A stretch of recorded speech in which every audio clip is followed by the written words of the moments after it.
Good evening and welcome to the Pascack Valley Regional High School District Board of Education meeting this September 23rd, 2024. During this regular meeting, 2 opportunities are provided for citizens to make comments. In order for a citizen to make a comment, they must be physically present at the meeting. During the first opportunity, early on the agenda, comments regarding agenda items are invited. The second opportunity will occur just prior to adjournment when residents may address general comments to the board. Persons wishing to speak must, upon being recognized, rise and state their name and town of residence. Comments shall be limited to issues. If personal remarks or discourteous statements are made, the presiding officer shall require the speaker to sit down. Mr. Usami, roll call. Mrs. Varghese. Here. Ms. Calderon. Here. Mrs. Huang. Here. Ms. Keller. Here. Mr. Luisi. Mrs. Martin. Mr. Stankus. Here. Ms. Steffens. Here. Mr. Weaver. Here. Please join me in the Pledge of Allegiance.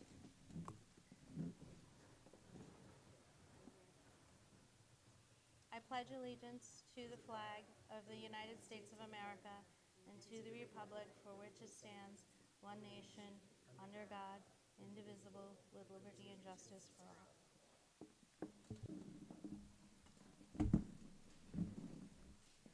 Adequate notice of this meeting has been provided by mailing copies of said notice to the record, filing copies of said notice with the municipal clerks of Hillsdale, Montvale, Rivervale, and Woodcliff Lake, and publishing said notice in the record on July 21st, 2023. Next, we will have a few words from Drew Valerian, our Pascack Hills representative, about Brooke Dryerman, followed by a moment of silence. On September 14th, the Pascack Hills community suffered a tremendous and unexpected loss with the passing of Brooke Dryerman and her parents. Brooke was a huge part of our Hills community, always smiling and helping others. Brooke was co-president of Camp Raspberry, a club dedicated to help students with special needs, a member of the Unified program at our school, on the executive board of Teens Against Cancer, and played on the girls' tennis team for 3 years, and was also about to start her internship at the Teacher Cadet program located at Pascack Valley. Despite Brooke being very socially involved, she also had a deep care for everyone around her. Her smiling disposition radiated across any room she was in. Additionally, Brooke had a deep care and connection with Judaism. She was very involved with her temple and being an executive member at Valley Chabad. Brooke even would teach the younger kids at Temple Emmanuel, getting them excited to learn about their religion. Brooke's dream after college was to bring our community closer together and not be so divided. After hearing the news of her passing, many Hill students have been leaving painted rocks, cards, candles, flowers, and stuffed animals at Brooke's parking spot, making sure her memory is never forgotten. Brooke and her parents' passing was completely devastating, but we as a community must come together to continue Brooke's legacy so she can never be forgotten. Thank you. Thank you, Drew. Now let's have a moment of silence.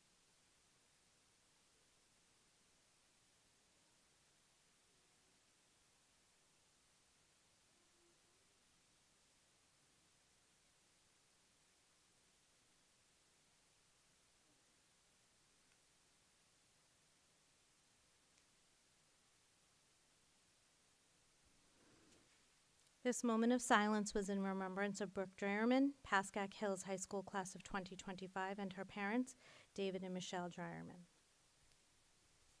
Next, we have staff recognitions. Be it resolved that the Pascack Valley Regional High School District Board of Education, at the recommendation of the superintendent, recognize with appreciation staff members with 25 years of service. I just wanted to make a mention that it's because of our staff and their dedication and commitment to us that we're able to find the resilience and find the strength and support that we need in order to get through those extremely difficult times like we've had all too often at both schools. In order to honor those staff that are here tonight, I just would ask that the board, right, we're going to do the have a seat down in front so we can put the screen down, if that's okay. And then we're going to stay down there for the testing presentation. Okay. So just so seat on the agenda. Oh, no. Could I just take one moment before we jump into the presentation? Thank you. I know, I just want to thank Mr. Whelan and his staff. You know, I don't like to inject my own personal work into what we do, but when you lose a student, it's the most difficult thing that you need to manage as a building administrator. And now for 2 years in a row, we've seen you, Mr. Whelan, do that with excellence and compassion, and the way you've led your community through that is appreciated as a parent. So thank you. Thank you, Mr. Weaver.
So first up, I'm going to ask Mr. Puccio to come up and introduce his staff with 25 years of service.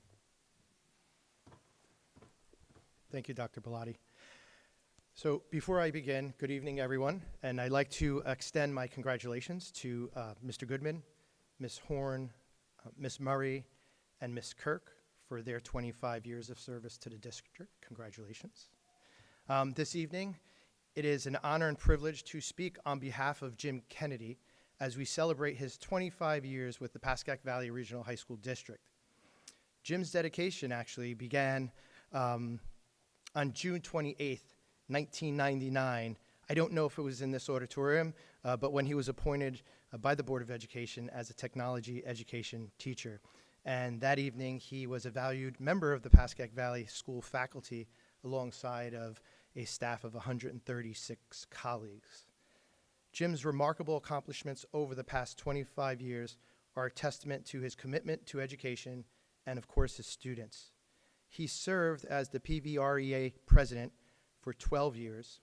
He's dedicated 2 decades as an advisor for the Panasonic Creative Design Challenge, received the prestigious John A. Martison Award for Technology Education in 2004. He was the co-founder of the Pascack Pioneers Robotics team with Mr. Phil Paspalis in 2005. He initiated the Society of Women and Engineer Club at PV, as well as revived the Ski Club at PV. He was the co-founder of the New Jersey STEM League in 2012 and was honored with the ITEEA New Jersey High School Teacher Excellence Award in 2021. But beyond his role as an educator, Jim's exceptional carpentry skills have also made him a lasting impact here. For 15 years, he owned and operated all-service construction, specializing in insurance restoration services. This seamless transition brought his talent and knowledge into the classroom, providing his students with invaluable hands-on experiences. Throughout the years, Jim has generously volunteered his time and his skills to enhance the school building through various improvements and modifications. Notably, for the past 3 years, he and his sidekick, Mr. Bill Koenig, have dedicated their summers to updating and constructing new display cases, and that is a testament to their dedication. Looking back at Jim's career, I did take a moment to look through his files, and I noticed something from Dr. Sapienza, who was a previous principal here. In her observation back then they did it on weeks, so it was Jim's 20th week observation during his first year at PV, and what she wrote is pivotal and rings true to this evening and his career. Quote unquote, "He's a thoughtful man who cares deeply for his students and works to find new opportunities for himself and his students." And that says it all. Thank you, Jim, for your dedication to Pascack Valley High School and your impact on countless students and our school community. Congratulations.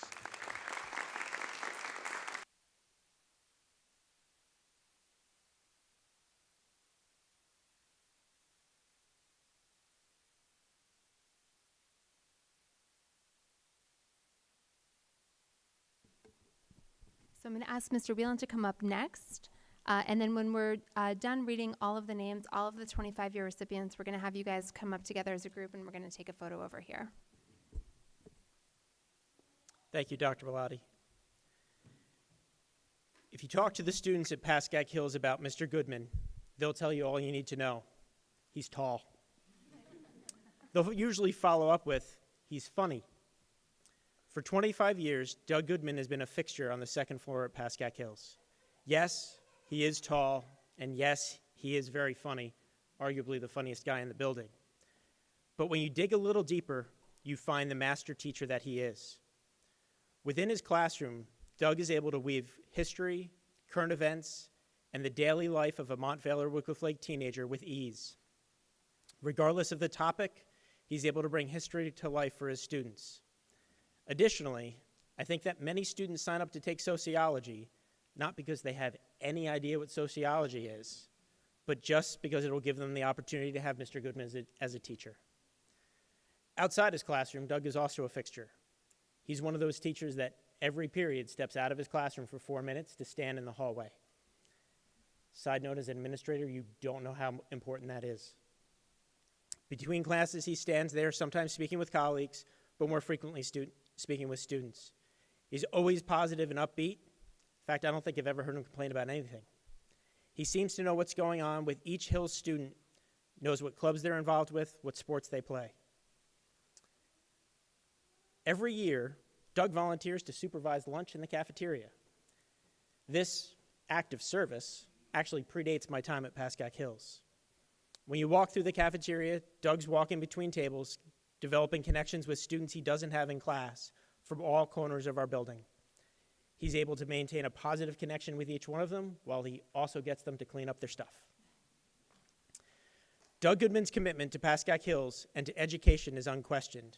It's truly been an honor of mine to work alongside him for 13 years, and I couldn't imagine Hills without him. Congratulations, Doug.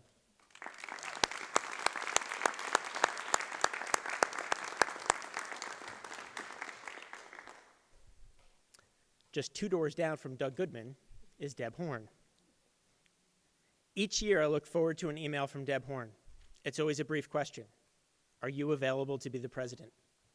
In her history class, Deb each year has students develop bills as part of the House or Senate within her class. Bills come out of committee, they're passed by both houses, and they get to a visiting president's desk. I don't know if she does it to play to my ego, or she sees the smile on my face when I get to walk into her classroom. This one lesson is an example of Miss Horn's class on a day-to-day basis. She's one of the more thoughtful educators I've ever interacted with. Each year, she puts time and dedication into developing lessons that students can see how their government works and how history is unfolded. Another time, I remember seeing Deb's class working diligently in the library, debating topics in small groups. I was more surprised when I looked around and realized Deb wasn't there. She was on a debate trip, and there was a substitute there. Even in her absence, Deb had created an environment in which learning continued to happen. Being the debate team coach can be a daunting task. Bringing students together from all 4 years with varying levels of comfort in public speaking and in understanding politics. Coach Horn does this with ease. She's able to work with her entire team, individual debate partners, and students one-on-one to help them grow as debaters and as people. I've seen quiet freshmen slowly transform before our eyes to become award-winning senior debaters. I'd be remiss if I didn't mention Deb Horn's 8 years as the PVREA president for our district. As president, Deb was instrumental at ensuring our teachers and counselors received the support and guidance they needed to be there for the students in Pascack Hills and Pascack Valley. As assistant principal and now principal of Hills, Deb would occasionally stop in to see me to discuss topics. Regardless of the topic, Deb's approach was always through the lens of what is best for our kids. Deb, I can't thank you enough for providing that leadership and for helping me become the administrator and principal I am today. Congratulations, Deb Horn.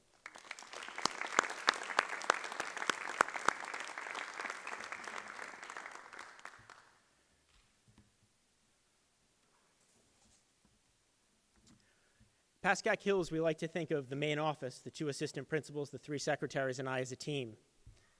But I'll tell anyone that's willing to listen, it's quite clear the 3 secretaries run the place. They know everything that's going on a daily basis. Within the office, Lillian Murray is one of those team members. Although her main responsibility is attendance, not an easy responsibility to have, dealing with students, parents, coaches, teachers, counselors, the nurse, Mr. Piccini, Mrs. Pollinger, myself. That's a lot of people to manage when we're looking at student attendance. But she also fills in whenever she's needed, wherever she's needed. She can literally do it all. She helps out, helping a student with a locker they can't get open, or a teacher that might need last-minute coverage. She's one of the most professional and caring people I know, and she is the eyes and ears of the main office. She'll frequently push people in the right direction to get the help they need, whether they're a student or teacher. She'll also let me know, hey, I think someone needs you to check in on them. Not any more information, just, Tim, I think it's time to check in. And if I'm ever having a bad day, Mrs. Murray stops at my office and will say, doing okay? For a little pep talk. Finally, she and her husband, Tom, who happens to be one of our substitute teachers from time to time, may be the biggest Pascack Hills Broncos fans I know. You will find them at sporting events in all 3 seasons. Congratulations, Lillian, on your 25 years in the district.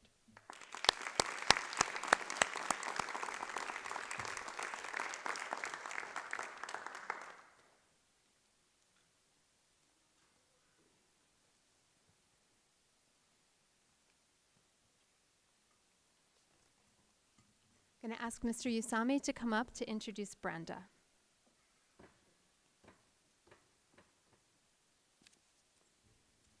Thank you, Dr. Bellotti.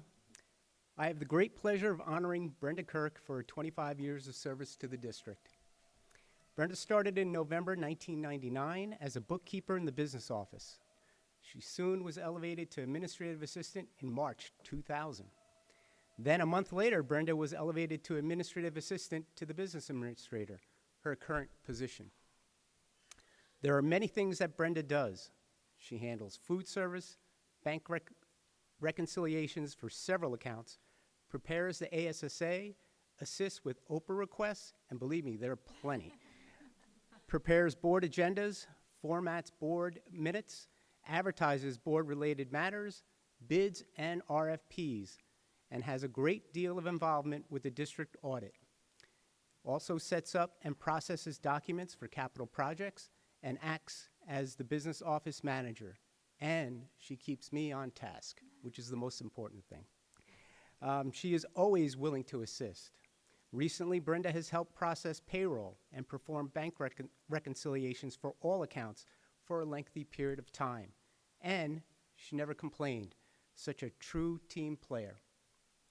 Brenda is known to be a prankster. A former business administrator, Vinny Occhino, shared a story with me. One April Fool's Day, Brenda planted a rubber snake in Vinny's desk drawer. She tied a string to it and waited until he was seated. At the right moment, Brenda pulled the string, and the fake snake fell on Vinny's lap.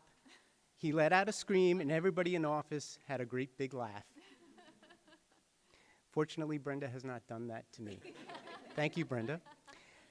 Brenda is married to her husband, Tom, and they have 2 daughters, Tiffany and Shannon, and a son, Tommy. All are Pascack Valley graduates. All 3 are married, and Brenda enjoys all 7 of her grandchildren. Brenda loves gardening, babysitting her grandchildren, running the annual fishing contest in Hillsdale with Tom, and taking her annual family vacation to Tennessee, where her mom resides. Brenda, congratulations and thank you.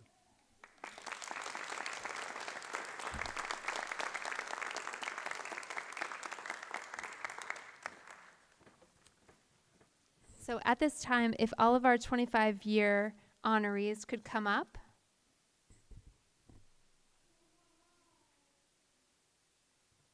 And Mr. Whelan and Mr. Pucci, if I could have you guys join.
I'm going to ask Mr. Puccio to come back up to introduce his newly hired staff.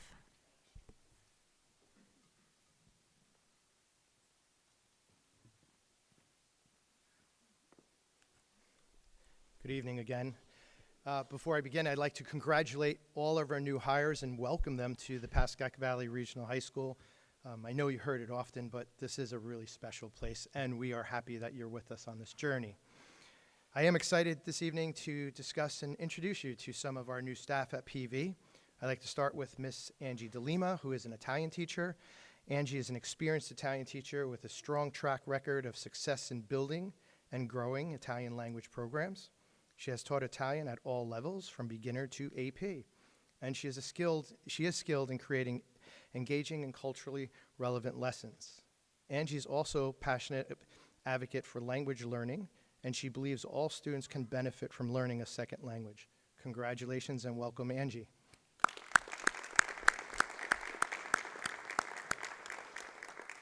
The next person I'd like to introduce is Valentina DeSantis.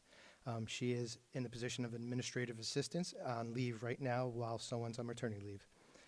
Valentina, or Val, is energetic and passionate individual with 8 years of experience in secretary and administrative roles. She is known for her attention to detail, efficiency, and positive attitude. Val's ability to meet deadlines, stay organized, and multitask effectively makes her a valuable asset to any administrative team. Another thing about Valentina, she's a PV grad, and we are lucky to have her. Congratulations.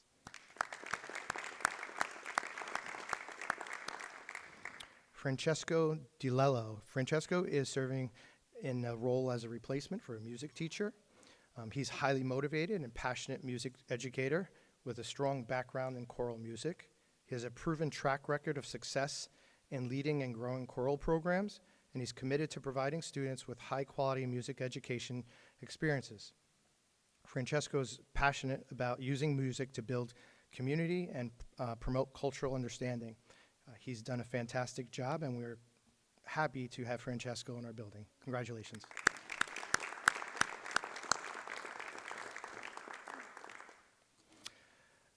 Ms. Margaret Montaner, who's our student assistant counselor. She is highly experienced and dedicated student assistant coordinator and school counselor with 15 years of experience in education. She has a proven track record of success in providing comprehensive support services to students, including substance abuse counseling, crisis management, and college and career guidance. Margaret is also a skilled collaborator and communicator, and she's passionate about helping students achieve their full potential. Margaret has an awesome personality. She's well knowledgeable, and she's just fit in as part of the team. Thank you for being here, and welcome. Mr. Tim Moriarty is filling in a leave replacement as a library assistant. Mr. Moriarty is an adaptable individual with experience as a substitute teacher and library assistant. His background in retail management has equipped him with strong leadership, organizational, and customer service skills, which can be transferable to various roles within our environment. Mr. Moriarty has been here throughout the years, and we appreciate him filling in this role. Thanks, Tim.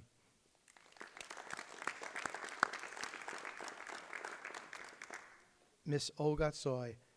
Ms. Soy is a special ed teacher who's filled in the position for retirement. She's a dedicated special ed teacher with a strong background in mathematics. She has a Master's of Arts in Special Education, over 7 years of experience in teaching in mathematics in various educational settings. Olga is skilled in developing and implementing IEPs, collaborating with co-teachers, and fostering positive relationships with parents and students. She has a proven track record of success in helping our students with diverse learning needs achieve for their full potential. Olga is, hit the ground running with us, and we appreciate Olga for all she's done. She did start, just to let you know, last year in the middle of the year, and she just stepped in, and it was seamless. So thank you, Olga.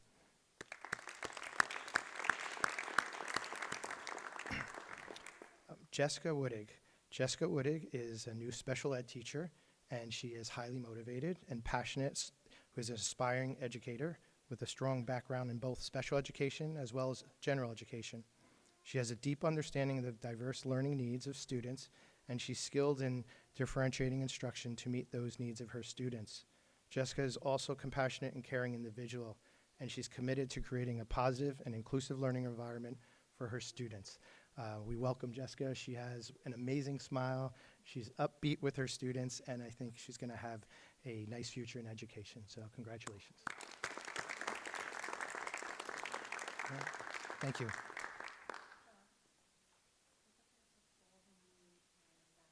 You want to do Valley first? Okay.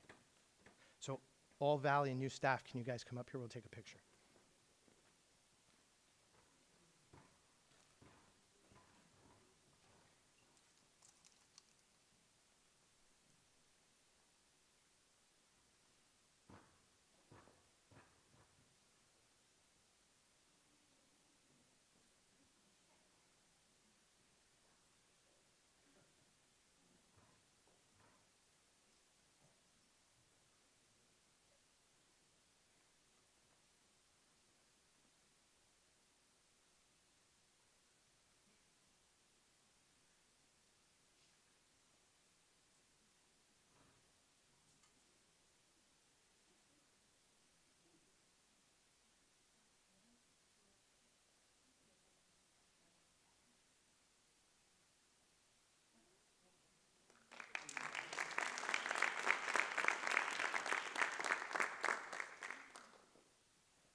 Okay, Mr. Whelan, can you please come up and introduce the new staff at Hills?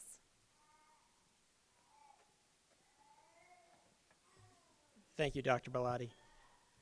Before I introduce the new staff, I know earlier we spoke a little bit about Brooke, who passed away in that car accident with her parents, and I couldn't say greater words than Drew did in sharing who Brooke was.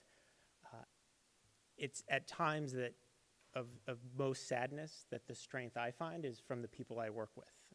And the people at Pascack Hills, the students especially, but also the staff, have been phenomenal in supporting everyone in our community, and our new staff have filled right in as if they've been here forever. So I'd like to now very proudly introduce them.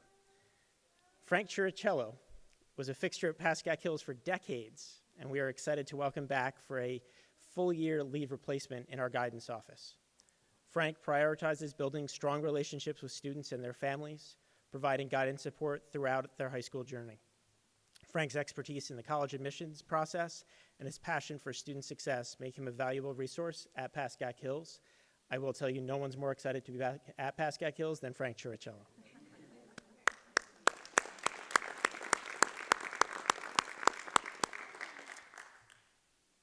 Devin Deppert is a new paraprofessional. Devin actually started at the end of last year. He is a Hills graduate who went on to get a Bachelor of Science in Biology with a minor in Chemistry. He has experience as a paraprofessional, and it's providing support to many of our students. In the classroom, he is getting to know our kids and helping them every step in the way. He's also one of those guys that always is on. If he happens to be walking through the hallway and it's time when he has off, he's still there ready to help out any student that he interacts. We're very excited to have Devin Deppert at Pascack Hills.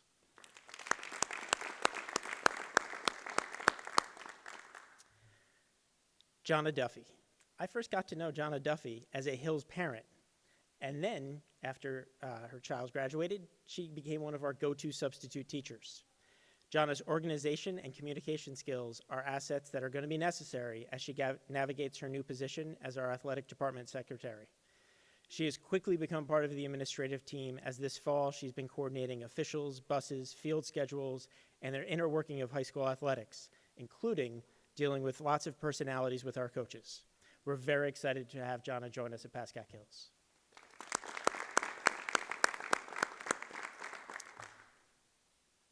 Cassandra Leibfried. Cassandra is a passionate and dedicated math and special education teacher.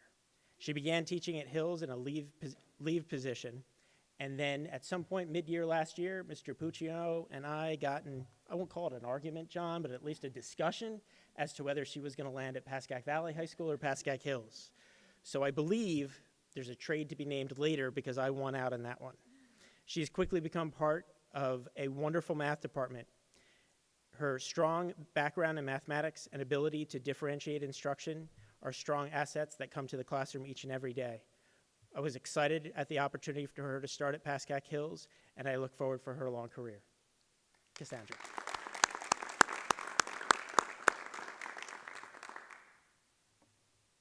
Matthew Marini.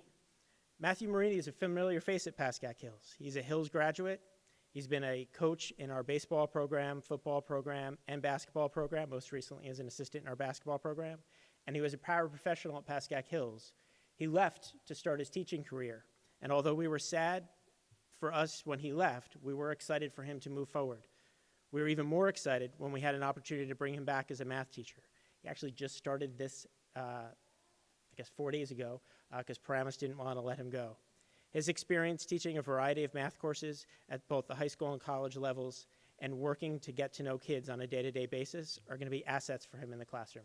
Congratulations to Matt Marini.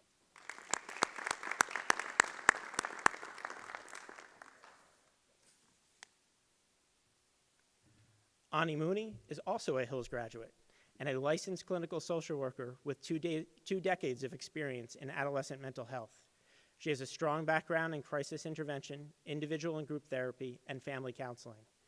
She has expertise in working with students with a wide range of mental health needs and is a valuable asset already to Pascack Hills. I will also say she's one of the most positive people that shows up every day to work. We're excited that Ani Mooney is back at Pascack Hills.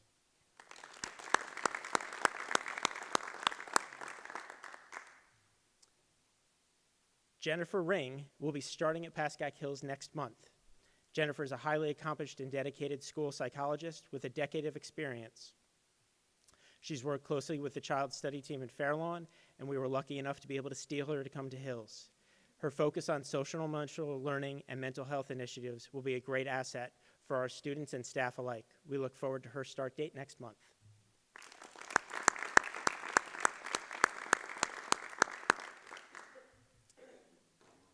Jerry Rodriguez. Jerry Rodriguez is our new athletic trainer who did start just towards the end of the spring season last year. He has a strong track record of success in diagnosing and treating sports injuries, working on injury prevention and rehabilitation for injured athletes. He's well-versed in weight management, risk factor analysis, and physical rehabilitation. He's quickly connected with our fall coaches and athletes, and we're excited to have him on board in our athletics department.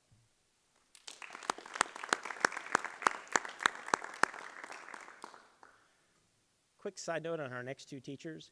I had a principal friend from within the region last week say to me, "So whatever happened with your French program?" Because we lost both French teachers at the same time.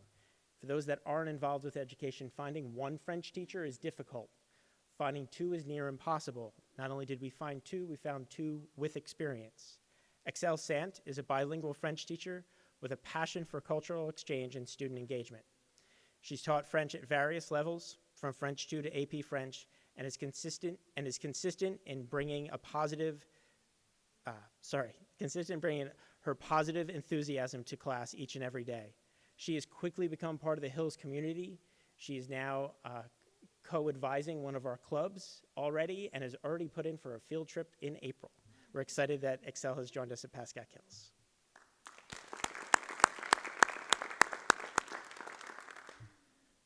Excel's partner is Margaret Schmidt. Margaret Schmidt is a highly accomplished French teacher with a strong background in world language pedagogy and a passion for connecting with students. I will also say that she has some creative lessons as you walk by her French classroom. Her expertise in curriculum development, program evaluation, and teacher mentorship have already made her a valuable asset at Pascack Hills.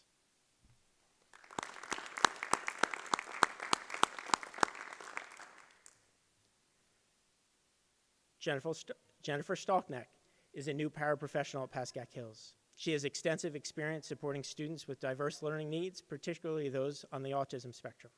She's quickly connected to many of our students and staff at Pascack Hills and utilizes various strategies to promote social, emotional, and academic development. Jennifer joins a strong team of paraprofessionals and has fit in seamlessly with them. Congratulations, Jennifer.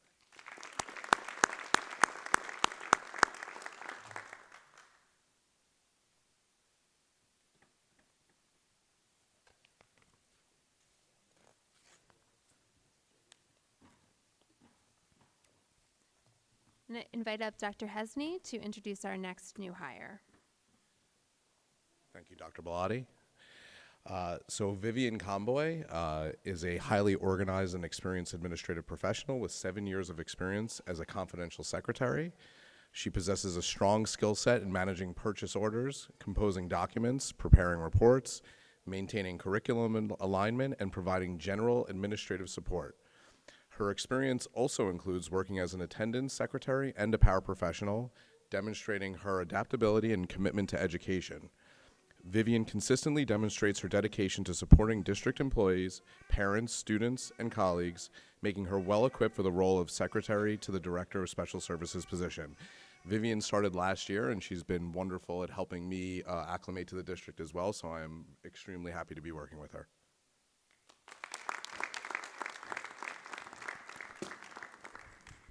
I'm going to ask Dr. Vasquez to come up to introduce our next new hire.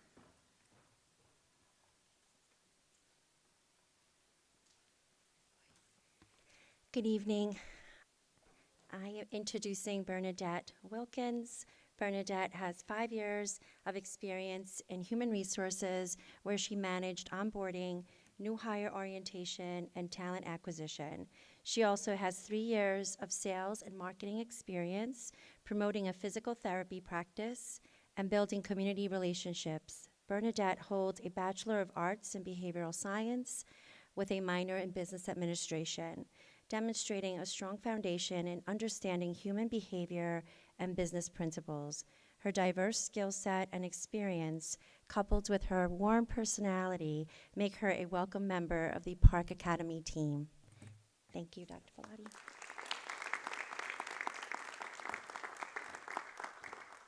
If we could have all of the Hills new hires come up, and we'll take a picture. Hills and Park Academy. Yes.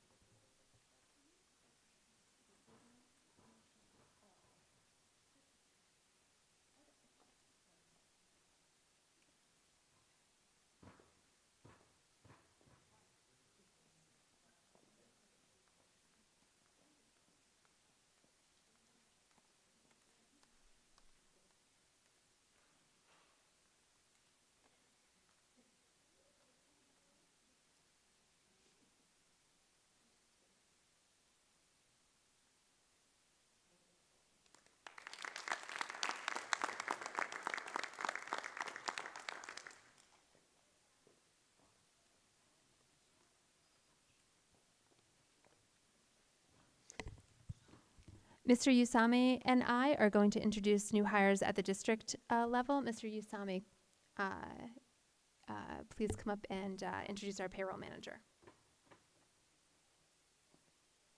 Thank you, Dr. Bellotti. Melissa Incandela. Melissa is the payroll manager for the district, so everyone should be happy about that, right? She processes payroll and benefits and is involved with onboarding. She came to us in February 2024 from the Mahwah School District. We knew we were getting a top-notch payroll person since she assisted us with payroll for a few months prior to joining the team. Melissa is an extremely hard worker who is obsessed with producing error-free work. She always comes to me and tells me, I don't want to make a mistake. It's very important.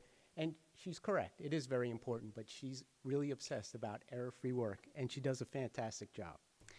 She has made several observations which have led to changes in our processes and procedures. We are fortunate to have Melissa in the payroll department. Melissa resides in Hawthorne with her husband and 3 children. She and her family love to spend their summer vacation in Rehoboth Beach. Congratulations, Melissa. Thank you for coming to our district.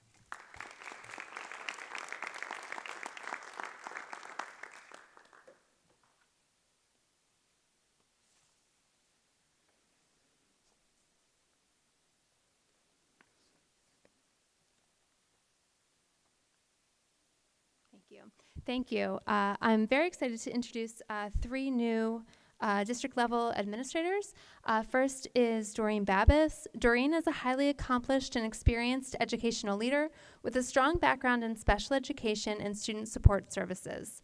She has a proven track record of success in developing and implementing innovative programs and services for students with disabilities, and she is a passionate advocate for inclusive education. Doreen is also a skilled communicator and collaborator, and she is committed to building strong relationships with families and community partners. Doreen loves spending time at the beach with her family, and an interesting fact about her is that before becoming an educator, she actually worked in finance on Wall Street. Welcome, Doreen.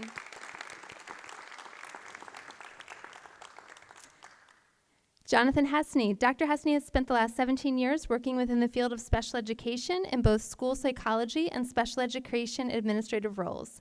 He brings a deep commitment to fostering an inclusive environment where every student can thrive. His background as a psychologist provides a clinical lens to our child study teams and ensure that we are addressing the mental health needs of our students.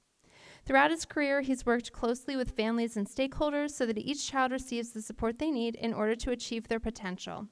Dr. Hesney has a wife and 2 daughters and a very rambunctious Cavalier poodle. He loves to spend time with his family, especially when he can cook them elaborate meals. I asked Jonathan what their favorite meals were, and he responded that his younger daughter likes seared ahi tuna, and his older daughter likes chicken Milanese, and his middle daughter likes anything where she doesn't have to clean it up. Welcome, Jonathan.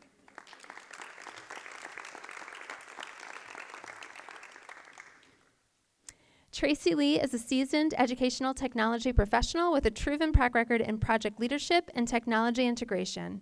She has successfully led multiple technology initiatives and professional development programs, enhancing the teaching and learning experience. Tracy's passion for innovation and commitment in staying at the forefront of technological advancements make her a valued member of the technology team within our district. In addition to working in schools, Tracy also volunteers her time in schools. Tracy has been a dedicated PTA member for nearly a decade, actively involved in her daughter's school. She has served on executive boards for multiple Rutherford PTAs and is currently the president of Pierpont Schools PTA. A strong advocate for the homeschool connection, Tracy encourages everyone to participate in their community through their PTA, PTO, or HSA organizations. Welcome, Tracy.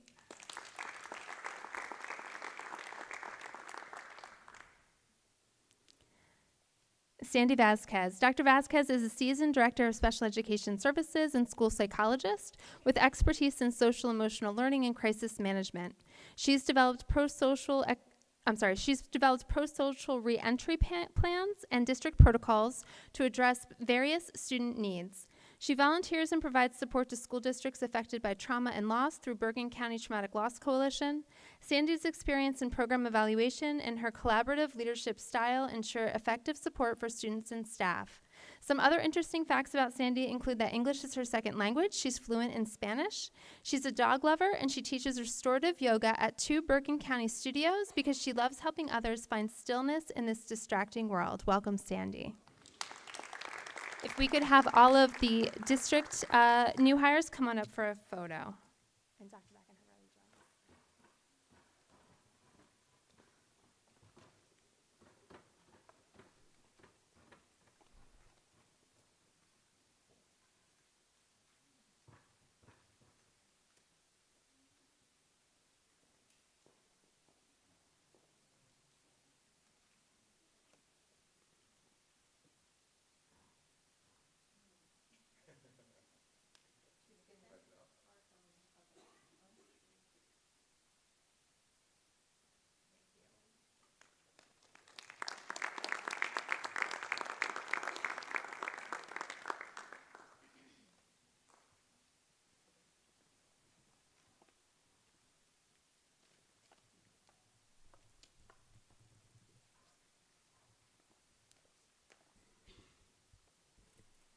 I want to take a moment to recognize a promoted staff member.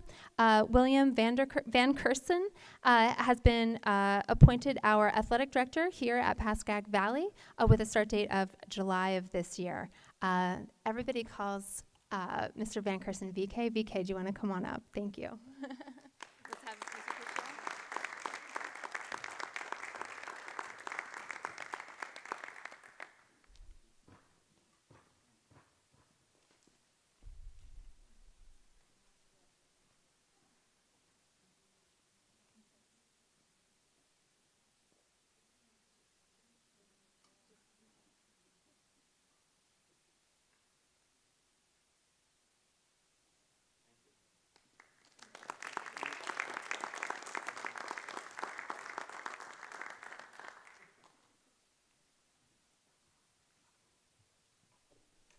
Okay, so for our next round of honorees, what we're going to do is I'm going to call your name, and then I'm going to just have you guys come up one by one.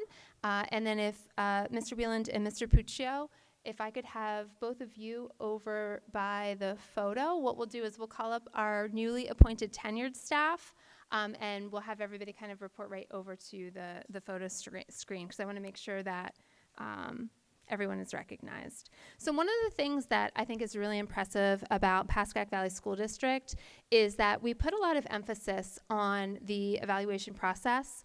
We also put a lot of emphasis in making sure that we are recruiting and hiring the absolute best people that we can to work with our students and work within our community. Earning tenure here is a big deal. It's not something that comes instantly. It certainly is not something that is guaranteed upon hire. It's something that people truly work for, which is why I'm so thrilled to be able to honor the next group for obtaining tenure this year here in our district. So if I could have Stephanie DeStassi, school counselor, PVHS, come on up.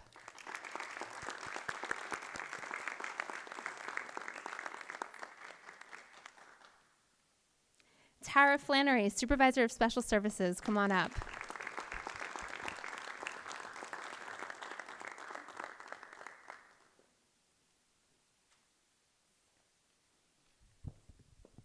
Caroline Ganji, School Counselor, Park Academy.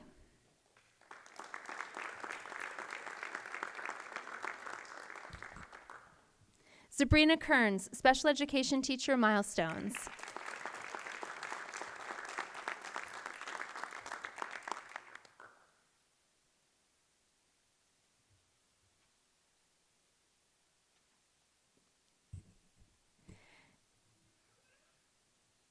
Dr. Arti Malia, Science Teacher, Pascack Hills.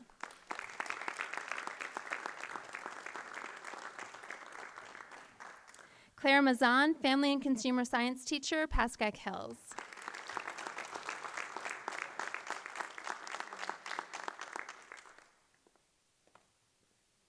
Jill McCabe, Administrative Assistant to the Superintendent.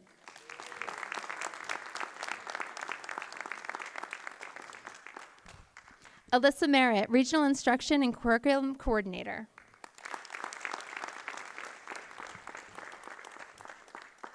Allison Patashia, Assistant Principal, Pascack Valley.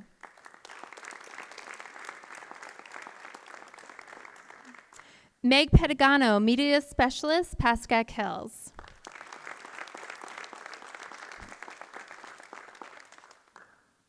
Pat Uzensky, Executive Secretary, Pascack Valley.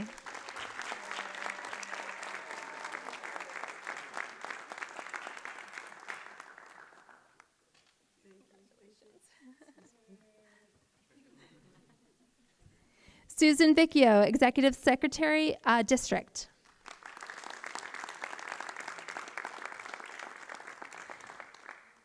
Jennifer Zinnerman, Student Assistance Counselor, Pascack Hills.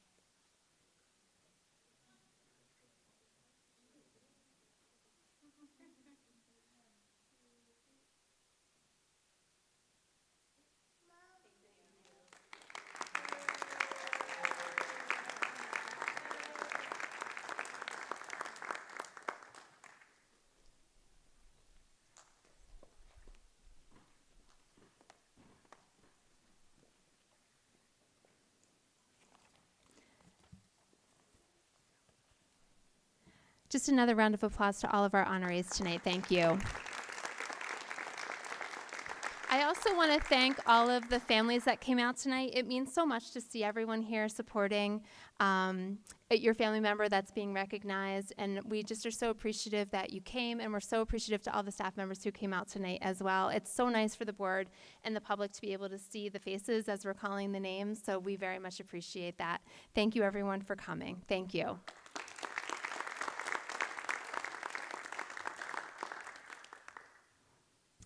So if you guys are good, so we're going to actually give a second in case anybody would like to exit before we get into our presentations. Since we're already down here with the screen down, we're going to actually go right into the score report presentation that Dr. Backenheimer and his team have.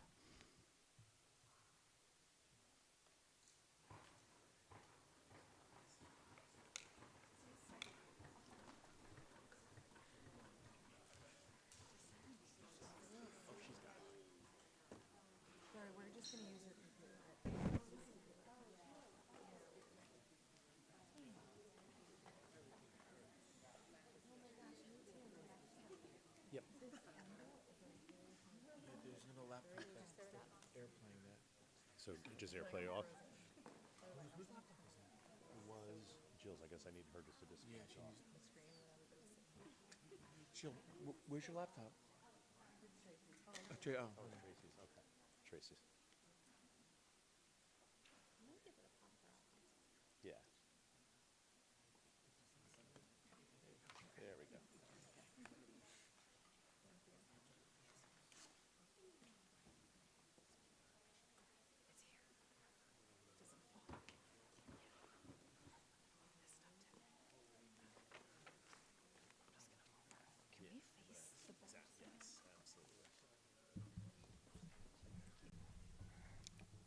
I'm going to spin this way so you can see us. I hope that's okay.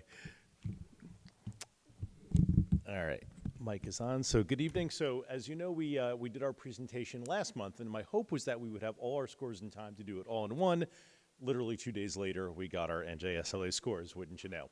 So I'm here this evening with Val Matisich, Mark Russo, and Megan Graziano to do our report on our NJSLA.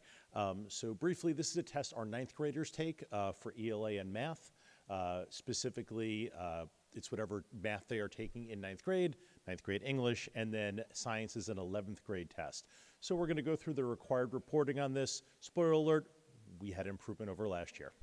But at this point, I'll turn it over to Dr. Russo to talk about mathematics.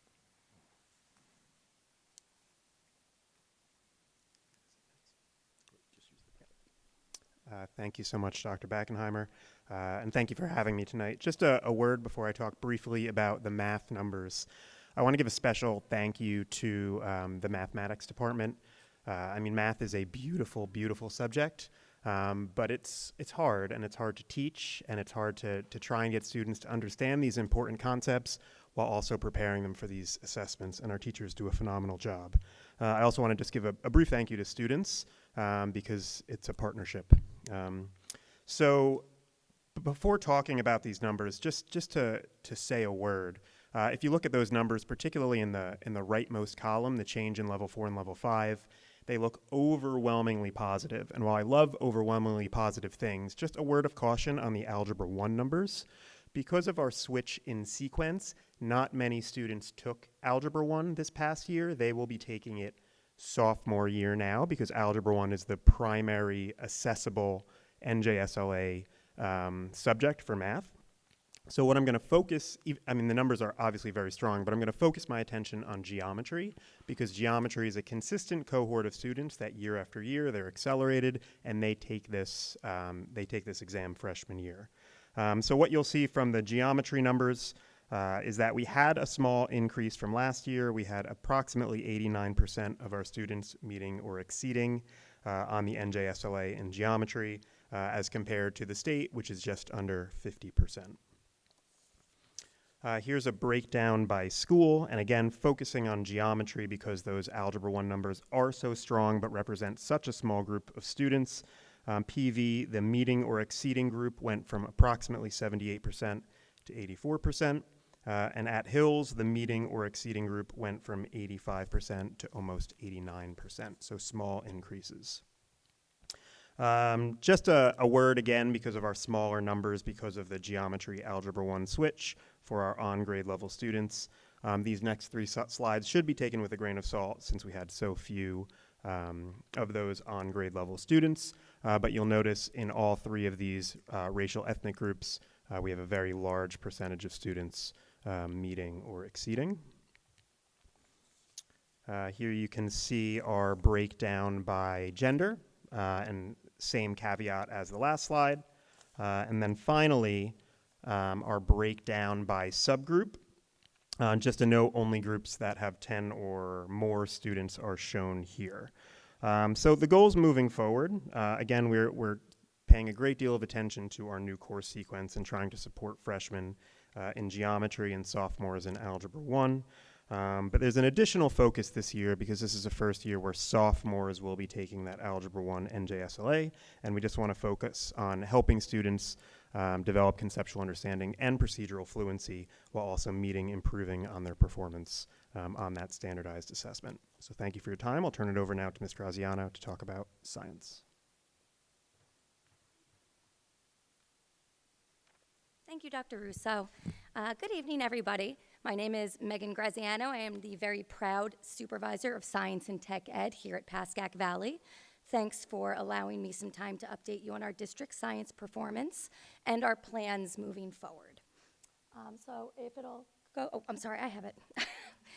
So in 2024, we had 47% of our students score proficient or above in science, compared to the state average, which is 27%, which is obviously well above, while 28% scored minimally proficient and 26% partially proficient. We're focusing on areas for growth and future improvement.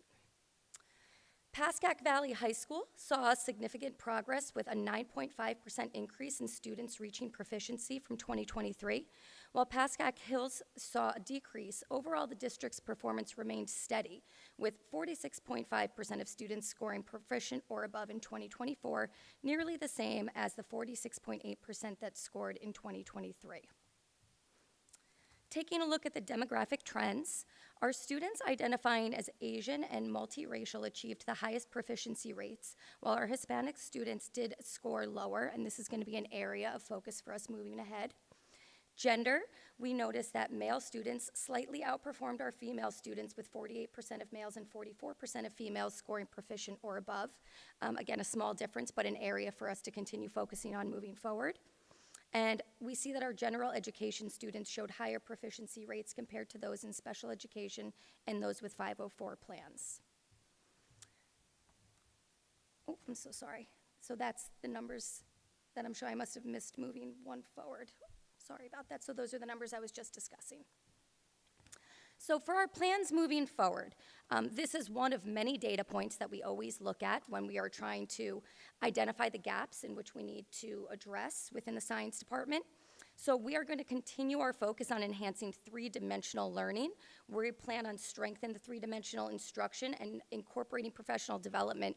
All of our science teachers in biology, chemistry, and physics will be participating in a routines of a 3D classroom professional development workshop this year. We're also bringing in some of the teachers from our sending districts as well to participate alongside our teachers to help really establish the development of those science skills from as young an age as possible as they can continue developing it here once they get to high school with us. We're also going to be completing a comprehensive review of the science curriculum to ensure alignment with state standards, assessment, and best practices this year. And we are going to continue with targeted support and our use of benchmark assessments of Linkit to gather data and guide interventions that'll best address students' specific needs. Thank you for your attention, and I'm going to hand it over to Ms. Matisich. Thank you to my colleagues, and good evening. Dr. Russo kind of took it away in the sense that I was actually going to give a big shout out to my 9th grade teachers because they really did a great job and the numbers reflect our improvement. As with any kind of standardized test, it's obviously to be taken with a grain of salt, but it's always good when the numbers are moving in the right direction. So on the left side, they're moving down. That's what we want because that's the lower level not meeting expectations. So we want the right side to move up, we want the left side to move down. And that is what you'll see, not only from a district perspective, but on the next slide, also reflected in both high schools. Even though there's about a 50 student difference between the two high schools, they've come together more population-wise. Our numbers still look very solid, and I'm very happy with that. And like I said, the left is moving down, the right is moving up by and large. And even when it looks like there's like an odd dip, maybe from 3 to 4, it makes sense because they're moving into the category that we want them to be, basically. And again, we're speaking in broad strokes about the entire 9th grade across 2 schools. As we start getting into the subgroups, I always think it's good news when our numbers are already very high as far as being proficient and they stay the same or go up. And even slight dips in a few percentage here and there could just be a handful of students. That's really obviously where we need to do our work and identify who might be fitting exactly into that category and kind of see what can move the needle, especially as we then look at the next 9th grade group, which my teachers are in the process of doing right now. So again, shout out to the 9th grade team.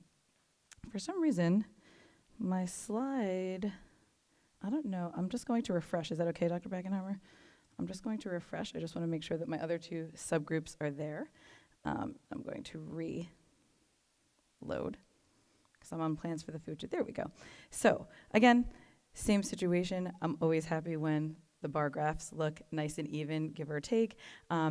There's always been this slight disparity between female achievement in ELA versus male, so like that hasn't changed over the many years that I've been doing this presentation and I've been here. There's probably lots of reasons why, and again, that's something we can look at, but I think our numbers are still really solid, and I'm very happy with that. Finally, same idea, and if anything, moving in the right direction in terms of special education students as well as gen ed, basically just about staying flat. This is one area that I'm going to take a deeper look into and maybe see, have our 504 numbers changed, like what would account for that slight drop as well. So that's the one area that's probably my biggest takeaway from these scores. And so leading to my plans for the future, we're just going to continue to work in grade level teams. It's really important that the 9th grade teachers are working together, that they're making not really mock assessments, but that some of our summative informatives that we're using mirror what's on the test, because part of this is a test-taking approach as well, not just your skill set, and kind of getting the freshmen ready for that. We're actually lucky here, very fortunate, so thank the board, thank our admin, that we do have a wide variety of robust digital tools that we can use to individualize instruction. So where there are skill gaps, an individual teacher can't always do that for 6 different people in one room when everybody else might be more on level. So that's where some of these things come into play, and we're able to use those tools to directly intervene in certain areas. And of course, again, thank you so much for your continued support of the Writing Center, which is just helping everybody's writing skills, which includes vocabulary and grammar as well. Where those digital tools are pushing in, then we're bringing it all together in the writing itself. And that's a huge part of the NJSLA. Thank you. All right, so again, any questions from the board about our NJSLA scores? Yes. Oh, yes, please. Just with regard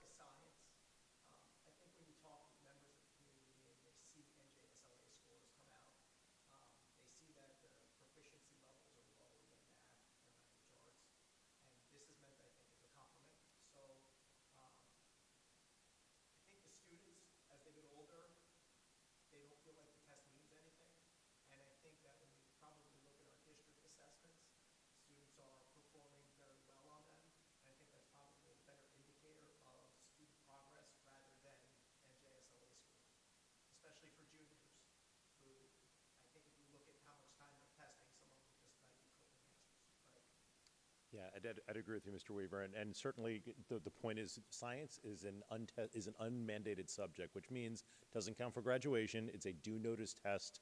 We're required to give it, and so student motivation, questionable, certainly, as opposed to NJGPA, which is a graduation requirement, as we presented last month, along with SATs, other scores, AP testing, which certainly have higher motivation, I believe our students take far more seriously. Certainly important to notice that we significantly still outperform the state. The state numbers, if you look at it in terms, are really abysmal. Not that we're proud of these numbers, but we're way outperforming where the state numbers are in terms of science. Your question, yes? So opt-out's not an option anymore. You have to take it. Opt-out was, if you recall, going back now, I guess about 5 years ago when we did the park. Opt-out was an option at that point, pre-pandemic. Since then, there is not an option to opt out of any of our testing. You have to test. And if you don't show up during those days of testing, there's makeup testing. So all of our students are represented within these numbers. Yeah. So it's 3 grades. It's biology, chemistry, and physics. That's all given in 11th grade. So as you know, as part of our curriculum, students are taking physics in 11th grade, and they're being tested on biology and chemistry concepts in addition on top of that as well. It has been, for folks who have constructed the test, and we've spoken to many people on both the state and regional levels, it's a very challenging test, hence the results that we see. There have been some questions about maybe is this exam too challenging, plus we talk about student motivation as well.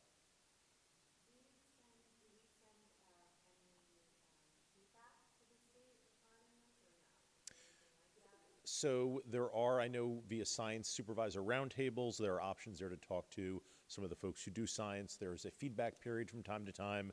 Informally, we're asked our thoughts on it. At this point, the state's required to give the test, so they have to keep doing it. It's a requirement for a lot of the federal grants that we happen to receive.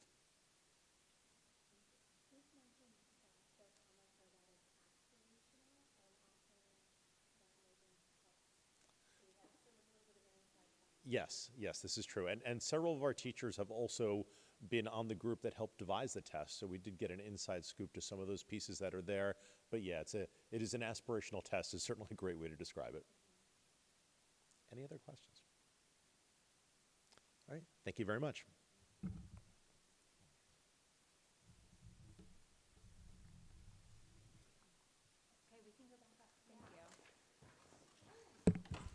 So thank you, Dr. Backenheimer and Dr. Russo, Ms. Matisich, and Ms. Graziano. Thank you also, Ms. Safari, for being here to support. We appreciate that. I really do appreciate your insights into this, and certainly appreciate the efforts that you've made. I know one of the things that we've talked about over the last year is asking teachers and students to try to do their best on these tests. And I think that in addition to some of the benchmarking that we've done internally has led to this increase that we've seen over years. And I think it's something to be proud of. And I love that our scores, both on the GPA and this, do reflect a higher than state average performance. So thank you for all of the work that you do, and thank you. And thank you all for being here. Thank you. Thank you.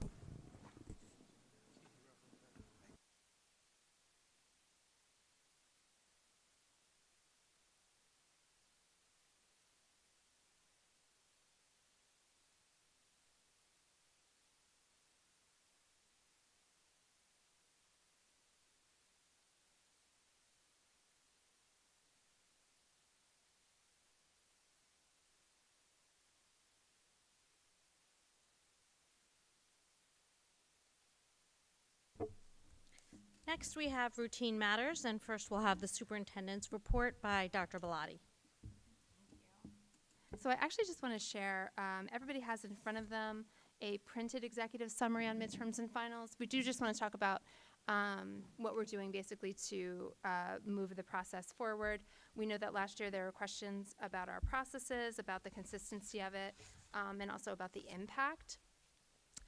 We heard last month that the curriculum committee had met. I'm sorry, my computer's stuck. Hold on. There we go. That the curriculum committee had met. We got a report from the curriculum committee. You all received copies of that. I'm not gonna read through the whole thing. but I just want to give some kind of highlights here. We're looking at cumulatively for midterms and finals. These exams, again, are just administered in math and science. The other subject areas do different end-of-the-year assessments.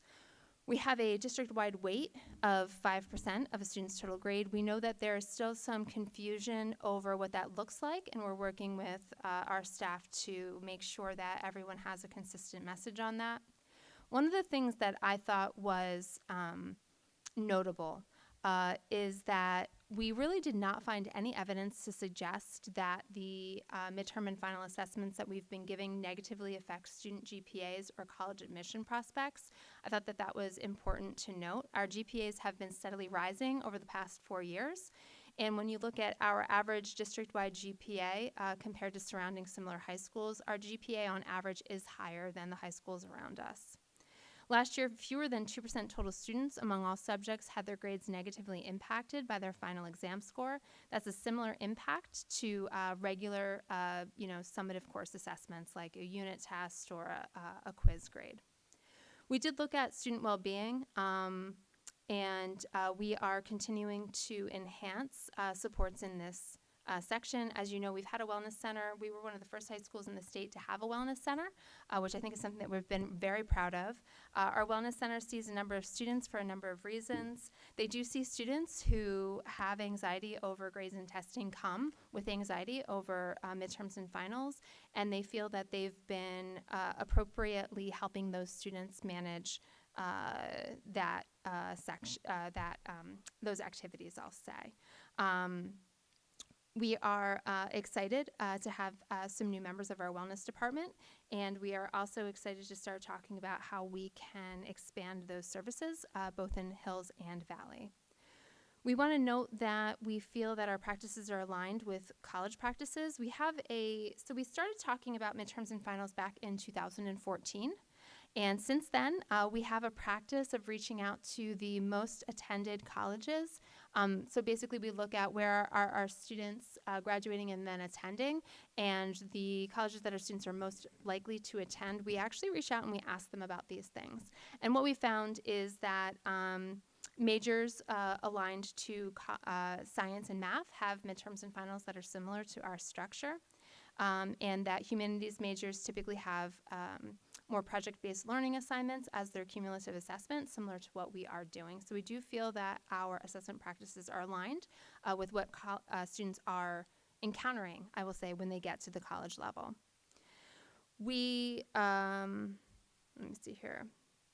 We are continuing with both teacher and student feedback on the process. We've been trying to fine-tune some of the communications that have been going out. Those of you who are parents saw that after back-to-school night, all of our teachers sent out a individualized message for the course that your child is in, basically describing the class practices, talking about assessment and grading and where to get extra help, talking about how to access Canvas. We are in the process of developing additional Canvas tutorials. We've been expanding the functionality of Canvas. Tracy and her team have been working on that. As soon as that is finalized, Canvas needed to work out a couple of glitches, I will say, with Genesis. Once those glitches are fully worked out and we're able to fully implement, we'll be sending out even more information to parents for how to fully access Canvas. We also have representatives coming to some upcoming board meetings in October and November to both show us what Canvas looks like from the parent side so that we can see what is being shown, and also to talk a little bit about the new guidance software that we have. It's called SCORE, and that software is being used to further enhance transparency around GPAs, averages, college admission rates, as well as non-college bound career options for our students. We have been looking at a test checklist, which basically helps everyone be on the same page with what test prep looks like and what our assessment practices and philosophies are. And then moving forward, we're going to continue to review our assessment practices and continue to provide supports for students. One of the things that Ms. Matisich and Dr. Russo and Ms. Graziano mentioned were the various math labs, writing labs, and science labs that we've just been expanding upon since COVID. So we're very fortunate and excited to be able to offer those services for our students. And are looking forward to being able to maintain and grow them in the future. So if any board members have any questions, I'm happy to answer them. If you want to read through this and ask me any questions via email as well, absolutely acceptable. And Thank you, Dr. welcomed. I should say Bellotti. welcomed. Sorry, just a quick question, and Yes. I don't expect this Oh, it's okay, to be yeah. something that you can answer off the top of your head, but I do appreciate the data that was given to us from the 9th to 12th end of the year kind of GPA data. It says that the average GPA of the 9th to 12th grader at Pascack Valley last year was pretty much a 4.2. I find that hard to happen. That means the average kids are getting all A's. Is that where we're at now? That is our mathematical average. For all subjects, or is this just for the math and science? That's for all subjects. That's the total GPA average.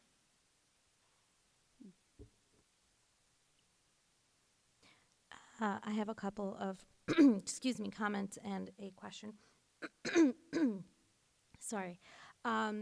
So as far as in back to school night, Valley had, sorry, something in my throat, frog. Valley had their back to school night last week. Mhm. Hills has their back to school night this Thursday, I believe. Thursday. And so I would just like to just say, as far as in the exam weighting, there was a little bit of confusion as far as in the percentage. And I know I had people ask me about it. That is something that Dr. Bellotti has gotten to the bottom of, and it is something that she's in the process of working on. There was a little bit of confusion, so I'd like to just say, it may sound like, one person saying one thing, another person's, Dr. Bellotti has been working on getting that messaging to be all similar. Yeah, we're working on consistent messaging, and I have to thank our supervisors and our teachers because they really were so thoughtful in thinking about how to communicate the expectations to parents. I know that the English department, they created like a very colorful graph. The science department worked together to make sure that they were all giving the same message about how to get extra help. And we're going to, one of our kind of next steps is to just make sure that the message about the weights of midterms and finals continues to be consistently communicated, because I think there is still some confusion around that. But what we're looking at for this year moving forward is midterms and finals constituting a maximum of 5% of a student's total grade. For the school year. For the school year, yep. Okay. 5% total, and that's where some of the confusion is. So we're going to make sure that that confusion is cleaned up as we move forward.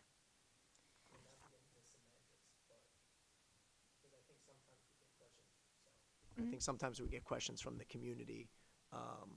Is it like 4%, 1%? Is it 2%, 3%? Because I just know that that's a question. It's a good question. That Yeah. we'll get, right? Yeah. 2.5%, 2.5%, 5% total, equally weighted. Mm-hmm.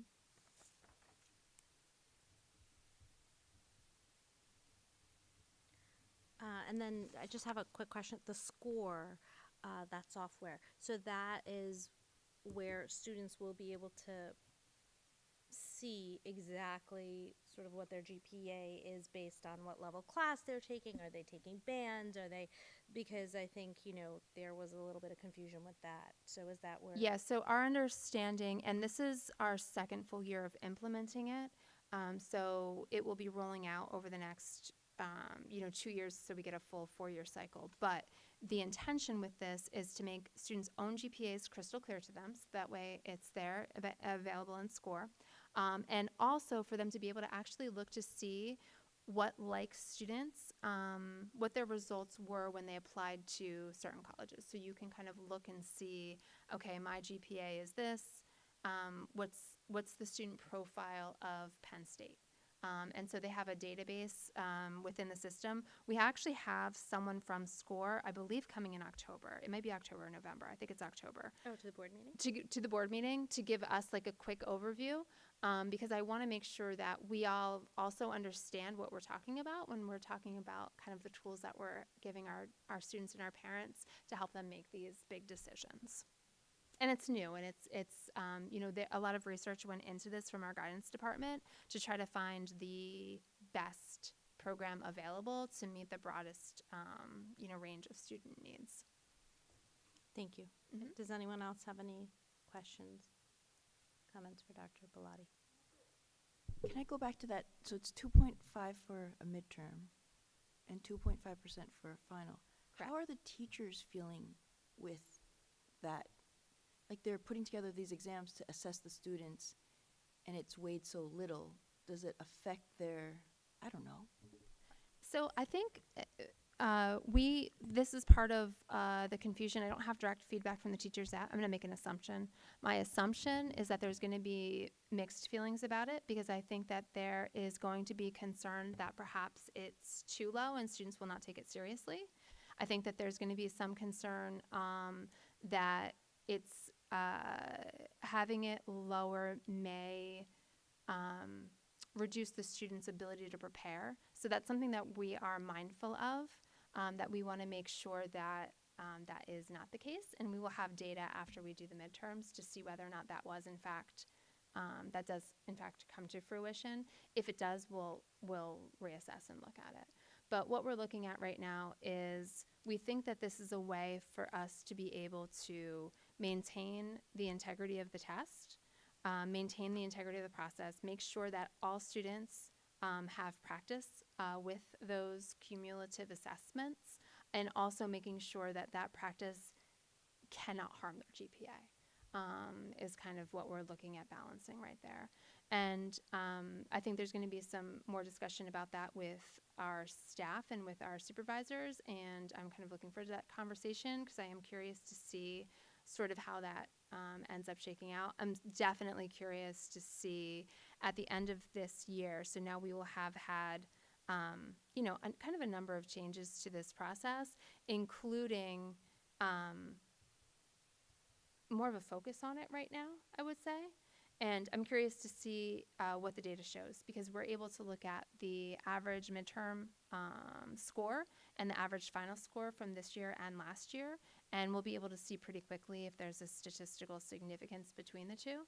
And if there is, then I think that's something that we'll come back to the drawing board on and look at again. But I think this is a good place for us to land with regard to what we're balancing and what we're trying to make sure that we are avoiding, which is making sure that these exams are not creating undue anxiety, but yet at the same time are showing students what it's like to do a cumulative assessment. That's a good question. And I think our reaction to the GPA of 4.1 is like it's high. So is that an inflated number, or like how has it been in the past couple of years? It's been growing. If you look at hold on one second, because I'll pull up the chart. Can I make a comment? Mm-hmm. I think it's important to note that honors courses are weighted a little higher, so that also brings the number up to a high grade if they're doing particularly well in honors. So I still think that doesn't sound right to me. You're saying that even not first off, you can't take all honors because it's not honors phys ed. And Right. Right. So, even if you took all honors classes, you're not getting a 5.0. But I just find 4.2 being. I mean, everybody's on national honors without even. It's like a 385, right? Sorry. So I'm feeling like if that was accurate, there would be. I don't know. It just seems very high. The number's definitely accurate. Whether or not that reflects grade inflation or if that reflects a total number of AP and honors courses that's higher than years prior, we'd have to do a little bit of a deeper dive into. But I will say, I know that our AP and honors offerings have increased since 2020, which is when the chart that I had sent out starts. But that started, if you look at Hills, 2020, the average GPA is 3.78. And right now the average GPA at Hills is 4.0. So, I mean, I don't think that's like an unreasonable growth, especially considering that we have had just more course offerings. If you look at Valley, Valley started in 2020 at 3.3, and ended this year at 4.2. So, that gives us the average for the district at 4.1. When we're looking at the surrounding districts, their GPAs are above 4, their average GPAs. They're either right at or above 4. So they're around, I would say, like 3.85 to like 4.0. So, I feel like we are where the other schools are. I think we're seeing an overall national trend towards higher GPAs, both because, students just become more and more savvy and take more courses that are weighted more. Also, I think that there is a national trend towards those grades being higher post-COVID. We also are offering a lot more supports now than we did in 2020. So, pre-COVID, we didn't have all of these different math, science, and English labs. We didn't have the benchmarking that we have right now. We didn't have the pre and post tests. We didn't have as robust an assessment philosophy. That's something that we've been working on and working towards. So I think with all of those things that we've been doing to try to make sure that we support students, the other thing we've been doing is focusing on Tier 1 universal interventions. We've been focusing on multi-tier systems of supports. We rolled out a whole entirely encompassing multi-tiered systems of supports protocol at the beginning of the year last year. So, if you think about all of those programs are designed to give students support and help them succeed academically, I think it does make sense that we'd be seeing a little bit of a bump in grades. I don't think that we are concerned about it. I think that it's kind of where we expected to be, and I like that we are a little bit higher than the surrounding schools. I think that's a good place for us to be as well. I would be interested in seeing the data of the AP scores in 2020 versus now to see if there's the same level of increase as That's a we're good seeing point. in grade increase. And I think back SATs as back well. then, the AP test, everybody had to take back then. Now you don't have to. So remember this also. You could take That an might AP skew class, that a little bit, yeah. but don't have to take that test. So in 2020, everyone who took the AP class had to take the AP test. So let me look and see what is the first year that you didn't have to take the test if you took the class, and I'll look. We can look at that information. Maybe that would be a better apples to apples comparison. My only other question specific to this is I know some of the feedback that we heard from students that I don't see addressed here was specific to how grades were curved, if at all. We heard from students, well, everybody got a 60. So if everybody got a 60, how was that being managed? Were tests being curved, and are we consistent from department to department or even within a department on how teachers are managing that? So I would be curious to know what the philosophical approach is with regard to that, because I do definitely remember hearing from students about that point. Yeah, that's a good question. So at the end of the year last year, no finals were curved, and moving forward, no midterms or finals will be curved. So then I guess my follow-up question to that would be, if I'm a supervisor or a teacher and I'm looking at a group where everyone got a significantly low score, how am I Yeah. reflecting on that assessment? I think those comments were actually specific to certain unit tests in some of the subject areas, specifically looking at biology, AP, I forget if it was AP chemistry or AP biology, and some of the honors and AP physics classes. So some of those higher level classes still do use a curving system.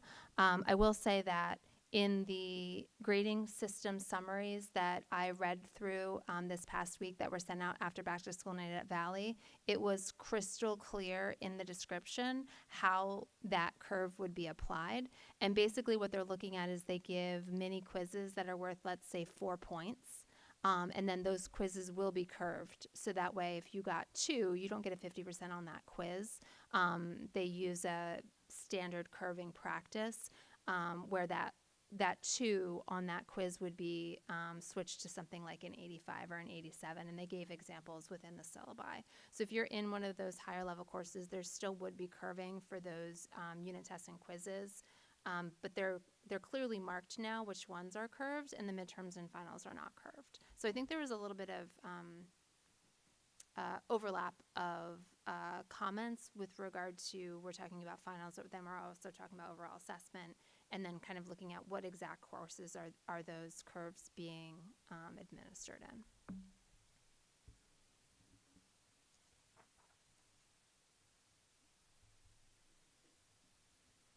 Anyone else? Thank you, Dr. Bellotti. Next, we have the Policy Committee report by Ms. Steffens. All right, so we had our policy meeting on September 18th. Mike. We had our policy meeting on September 18th. Ms. Calderon was in attendance, Ms. Martin, Mr. Stankus and I, and Dr. Bellotti. We talked about the 14 policies that Strauss Esme's policy alert and support system recommended. 13 of the policies were recommended revisions. One was for an abolishment. The one abolished policy was regarding remote and public board meetings during declared emergency. So that's on our agenda tonight.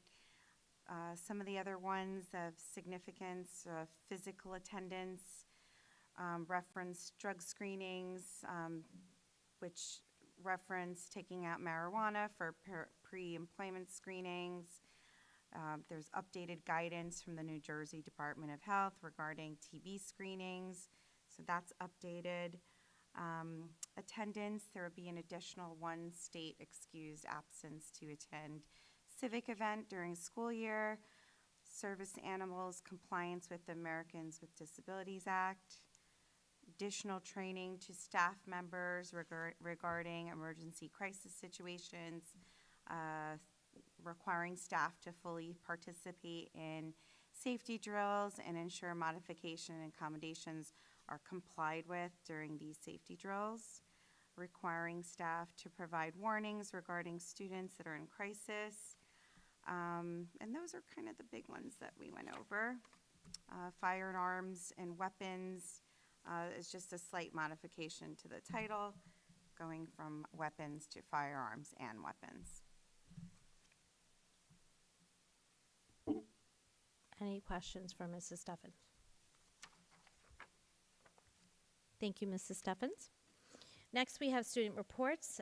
First, we'll have Andrew Varian from Pascack Hills High School. Hello, my name is Andrew Varian, and I'm here to speak on the student board report for Pascack Hills for the month of September. First, in Dr. Whitfield's anatomy and physiology class, students have recently started their cat dissection, where they carefully take apart, study, and observe the anatomy of a cat. This project will take up the entire school year. In Ms. Gimgort's entrepreneurship class, students have been designing, creating different businesses that they would like to have in the future that meet needs of a consumer or solve a real-world problem. Students will write a 10 to 20 page paper as well as a presentation that could potentially be used in the DECA state competition in early March.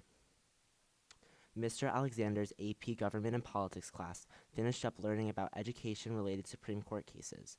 Students were put into groups and had to present 3 different cases to review and give their opinions to the class for further discussion. On Friday, September 13th, Pascack Hills kicked off with their annual pep rally. This fun-filled event included an introduction to all our fall sports, Toilet Mummy Rap, a game of speedball, and Pascack Hills' first annual pie eating contest, where students and teachers competed to see who could eat the most pie in 5 minutes. This event concluded with a thrilling football game later that night against Westwood, as well as a performance from our cheerleaders and marching Broncos. The PVRHSD Teens Against Cancer Club hosted a t-shirt fundraiser for senior Jamie Brown, who has been battling leukemia. All proceeds for this event have gone to a leukemia fundraiser in her name in hopes of finding a cure for this terrible disease. Earlier this month, Pascack Hills executive and senior class student government hosted a senior sunrise where students in the senior class arrived at 6:10 to come together as a grade and watch the sunrise. Students brought in donuts and hot chocolate to share amongst the grade. In sports, girls soccer started off their season strong with a a 2-1 record with goalie Sophia Paxanopoulos having a back-to-back shutout, not letting any goals slip past her in the net. The girls' team is starting strong with seniors Sophie Pinkwater, Sloane Arzari, and Abby Roche, who has recently who announced her commitment to play soccer at the University of Stony Brook University, leading the team. Pascack Hills cross-country team started off strong with having over 12 of their athletes medal this past weekend at Garrett Mountain, along with junior Colin Berry having an over 5-minute personal best record, and Jake Farrar having an overall 2-minute personal best record during their races.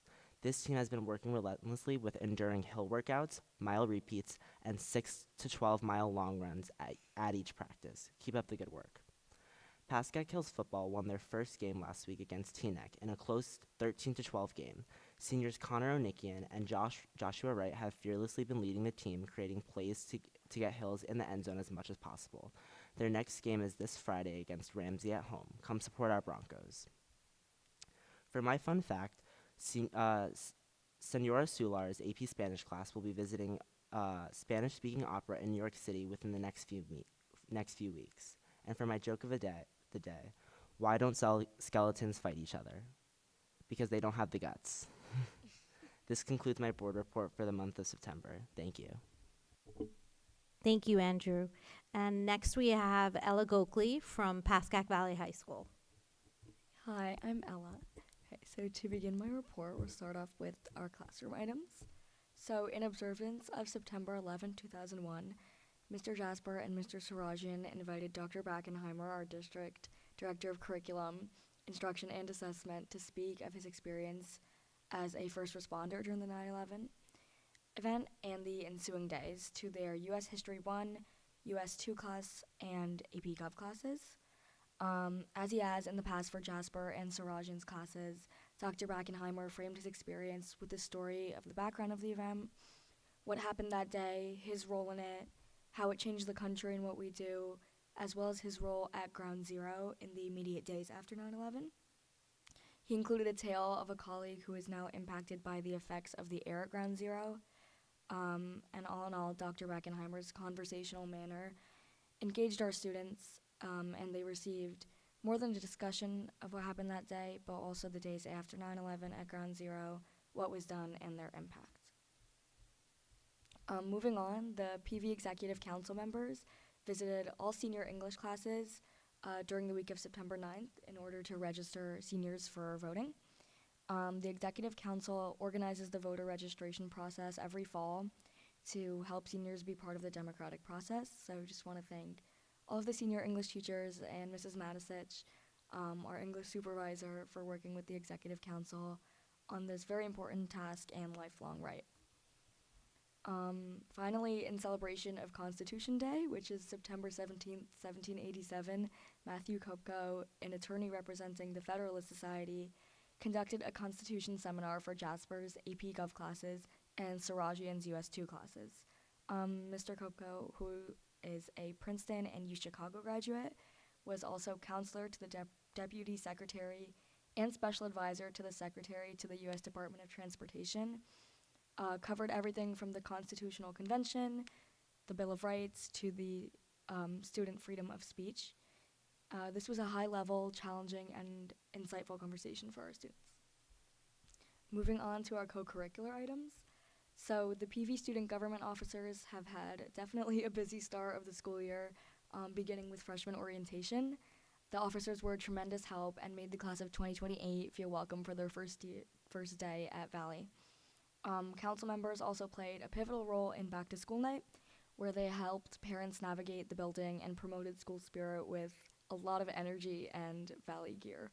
The council is currently preparing for the upcoming freshman class council elections and our first Valley Cup assembly. So just thank you to all council members for making the start of the year so memorable and successful. For item number 2, the PV Beekeeping Club, is off to a busy start. This week they did their honey harvest and will start selling jars of PV honey soon. The club also welcomed Master Beekeeper John Gout to lead a hive inspection with students. So looking ahead to October, Pascack Valley will be hosting this year's New Jersey State Beekeeping Conference, which attracts beekeepers from far and wide, expert panelists, and the state appearist.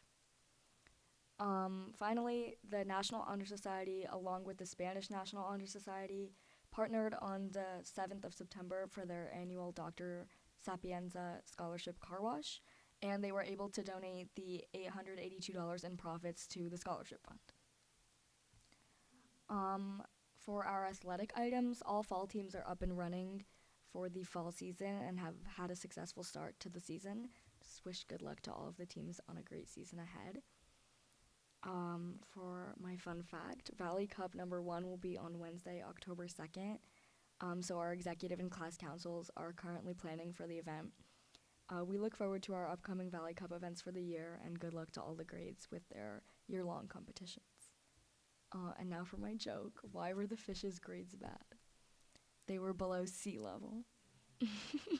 And that concludes my board report for September 2024.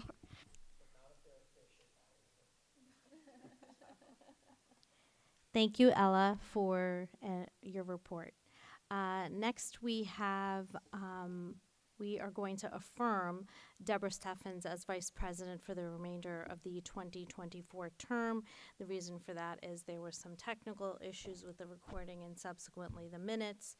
So we're going to vote again to clarify the record and confirm the vote. Roll call, please, Mr. Usami, or do I have to do a move? Yeah, we need a move. Okay, we need a motion. Either one of them. Got it. Yeah. Got it. Roll call, please, Mr. Usami. Ms. Calderon, Yes. Mrs. Huang, Yes. Ms. Keller, Yes. Mrs. Martin, Yes. Mr. Stankus, Yes. Ms. Steffens, Yes. Mr. Weaver. So I wasn't here for the meeting, so I guess I'll abstain, but I wish Ms. Steffens the best of luck, and I wouldn't want my misvote to negatively impact her in any way. Just so you're aware, basically, attorney said you can vote. I mean, not the attorney, but the county superintendent said, even if you're not present, you can vote on this if you wish, or you can abstain. Then I will vote, Mr. Usami, yes, thank you. Thank you. All right. Just want to make it clear. Mrs. Varghese. Yes. Okay. Now it's official. Congratulations, Ms. Steffens.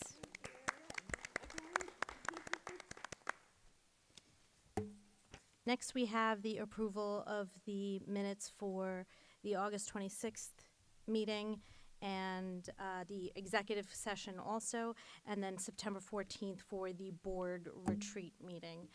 Can I get a motion, please? So moved. Second? Second. Any discussion? Yeah, just to reiterate, I know I'd reached out to Dr. Bellotti for the 26th meeting. I had a work commitment, but I did ask her if we were in jeopardy of not having a quorum, and I would have changed things if needed.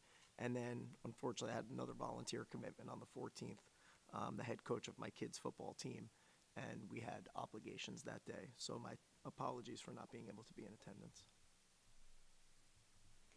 Roll call, please, Mr. Usami. Ms. Calderon, Yes. Mrs. Huang, Yes. Ms. Keller, Yes. Mrs. Martin, Yes, but I'll abstain from the 14th. Mr. Stankus, Yes. Ms. Steffens, Yes. Mr. Weaver, Abstain. Mrs. Varghese. I abstain from the 26th, but yes for the 14th. Next, we have comments from the public. Citizens are invited to make comments regarding agenda items and are limited to 3 minutes, according to the Pascack Valley Regional High School District Board of Education Policy Number 0167. Persons wishing to speak must, upon being recognized, rise, sign in, and state their name, town of residence, and which agenda item they are referencing. Any members from the public? Okay, seeing as how there are none. Next on the agenda is policy. We have 3 consent agenda items. Do I have a motion? So moved. Second? Any discussion? Roll call, please, Mr. Usami. Ms. Calderon, Yes. Mrs. Swan, Yes. Ms. Keller, Yes. Mrs. Martin, Yes. Mr. Stankus, Yes. Ms. Steffens, Yes. Mr. Weaver, Yes. Mrs. Varghese. Yes. Next, we have education, for which we have 2 consent agenda items. Can I get a motion? So moved. Second. Roll call, please, Mr. Usami. Oh, sorry, discussions. I apologize. Discussion.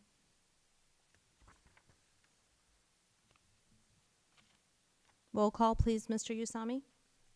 Ms. Calderon, Yes. Mrs. Swan, Yes. Ms. Keller, Yes. Mrs. Martin, Yes. Mr. Stankus, Yes. Ms. Steffens, Yes. Mr. Weaver, Yes. Mrs. Varghese. Yes. Next, we have human resources, for which we have 19 consent agenda items. Do I have a motion? So moved. Second? Second. Any discussion? Roll call, please, Mr. Usami. Ms. Calderon, Yes. Mrs. Swan, Yes. Ms. Keller, Yes. Mrs. Martin, Yes. Mr. Stankus, Yes. Ms. Steffens, Yes. Mr. Weaver, Yes. Mrs. Varghese. Yes. Next, we have finance. We have 29 consent agenda items. There is a supplemental 29 items. Can I get a motion? So moved. Second. Any discussion? I had a question. Just on the first one, that the payroll is significantly high for September. Is that because teachers are now back, or what is? Teachers are back, and we also have extra pay. We did that A lot of extra pay, huh? over the summer and things, yes. And then I had one last question on 29, which is the urgent care. So that's who we would normally go with, or did we do our due diligence and find out if it was cheaper somewhere else? Or? Yeah, so what we're doing is we've been actually trying to, there are a variety of reasons why we may need to send a student to urgent care. Usually it's because we need them to get a clearance. And so we're finding that some of the vendors that we have approved and used have cut back on their hours. And so if we have a student that's at an athletic event, or that the timing of it takes them beyond like 6, 7 p.m., the only option for students is to go to the emergency room, which is not ideal. We don't want to have to send our students to the emergency room. It's more expensive. It's just extremely stressful, as opposed to being able to go to some of the urgent cares. So we're looking at adding additional facilities to be able to approve to send our students to, that have a smaller field, that they can get more individualized attention, but that can also provide us with the information that we need. So we're looking at adding the AM, PM walk-in urgent care. We're also looking at potentially adding Newbridge. They opened a new facility in Hillsdale. And then there's a third clinic that we were looking at. This is just the first that we're able to approve. The reason we have it as a supplemental is that they got us their paperwork back kind of at the last minute, and we just didn't want to wait another month before giving our parents and students this option. And we've also found that sending students to the smaller clinics tends to give them a little bit more individualized attention once they arrive, which we like, because we want to make sure that if we have a concern about a student, that they're getting the best supervision and care that they can. So that's why we're looking at adding it, but I appreciate the question.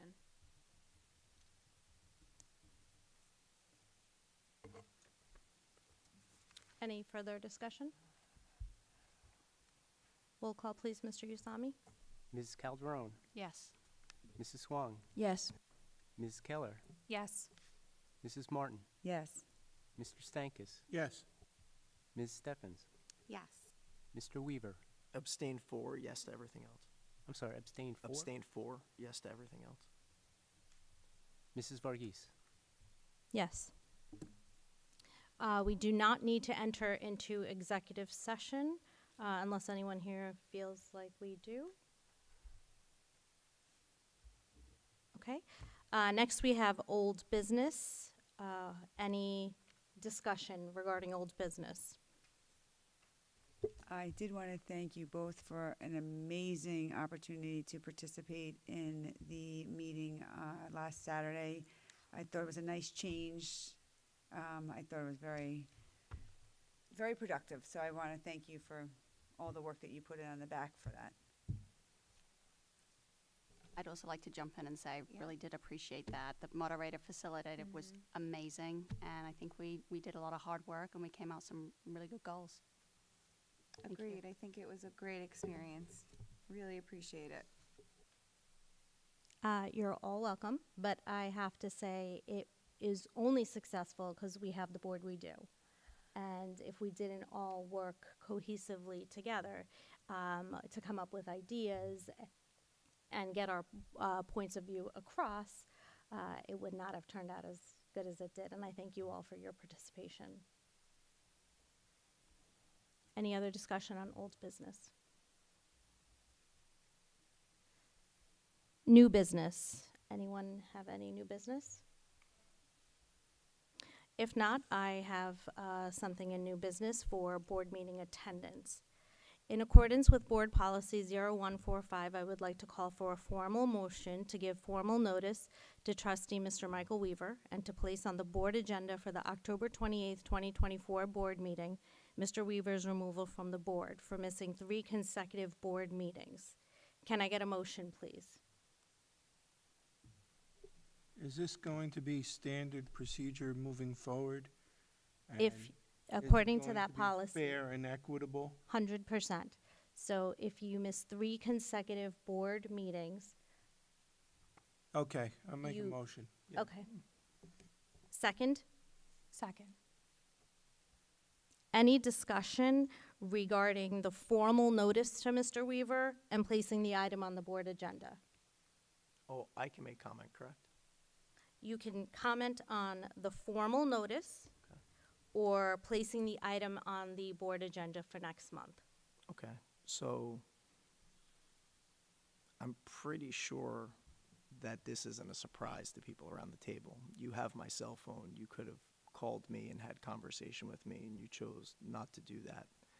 I think based off of some of our previous correspondence with regard to operations of the board and responsibilities, this certainly comes off as personal and retaliatory for you, which I think is unfortunate but expected.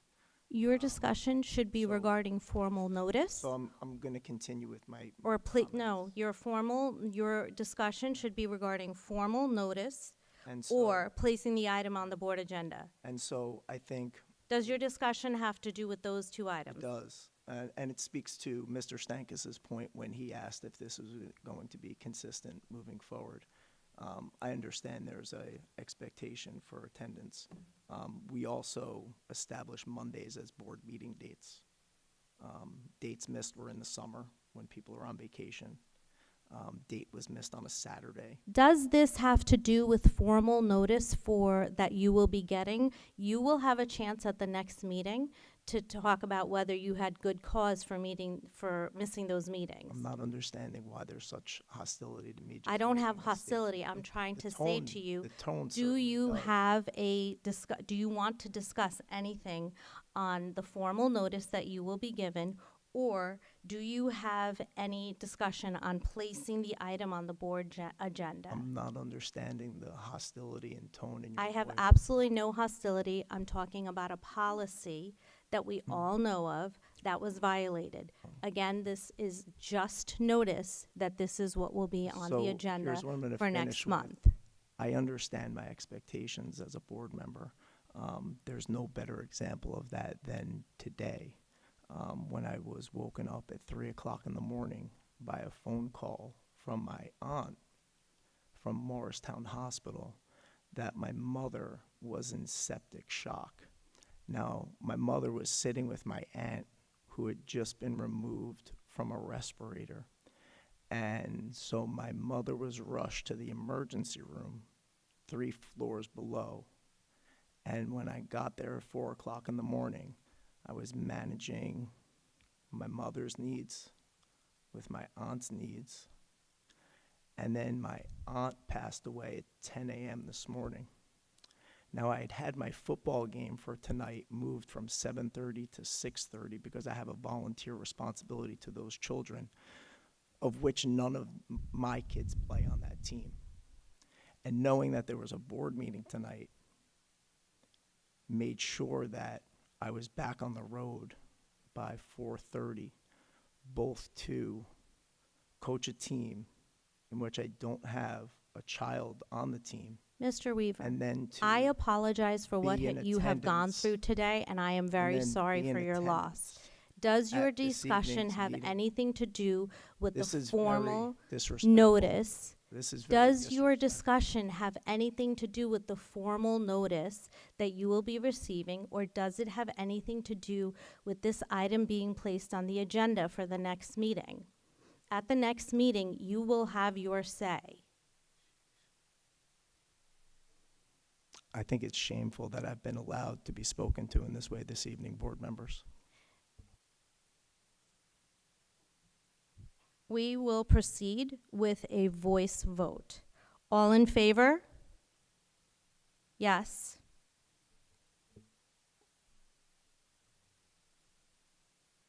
Yes. Anyone else in favor What, of the of procedure proceeding going for next month for the notice? Yes, it's procedural, Mike. It's nothing else. I mean, it's the standard that you have to go by going forward. We all agreed to that. There's gonna be circumstances. Does this have anything to do, because I was just cut off, do your comments now have anything to do with what was presented to the board? It was a yes or no. I don't think Okay, there was. We are not having any more discussion, Yeah. so it's a yes. Fine. How is everyone voting? All in favor, say yes. Yes. Yes. All opposed, say no.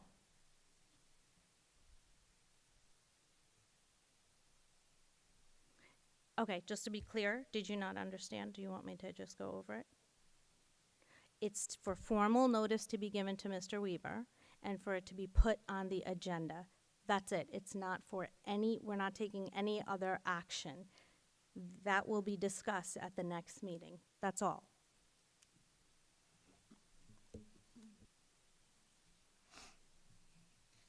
No, just, it's a yes or a no of whether it's gonna be on the agenda or given formal notice. Did did we get everyone's responses? No. So whoever did not, I will do it again. We will proceed with a voice vote. So it's either you say yes or you say no. Obviously, like, I'll say all in favor if that's what you want to do. And this is, again, not for removal at all whatsoever. It is simply because the policy was violated. Formal notice to Mr. Weaver and to be placed on the board agenda for the next meeting, not for any other reason. So it's either yes or you're opposed to giving formal notice or that it goes on the agenda. Well, I'd still like to ask a question specific to it. So I'm going to ask a question. Did you have any conversation with any board members before the meeting this evening specific to this topic? I just want to, there's just a point of order here. Mr. Usami, as board secretary, I heard an all in favor and then I heard an opposed. Do we need any more action on this item? I didn't get all the voices. I mean, it's kind of hard to tell. Was there a voice that said opposed? I did not hear an opposed. Okay, so then I think that motion carries and then I think we can move forward. It's a voice vote.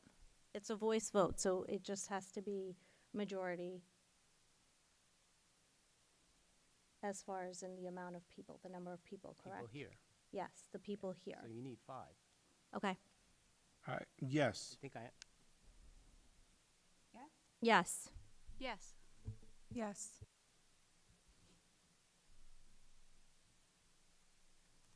It's 5 yes. Okay. Personal and retaliatory.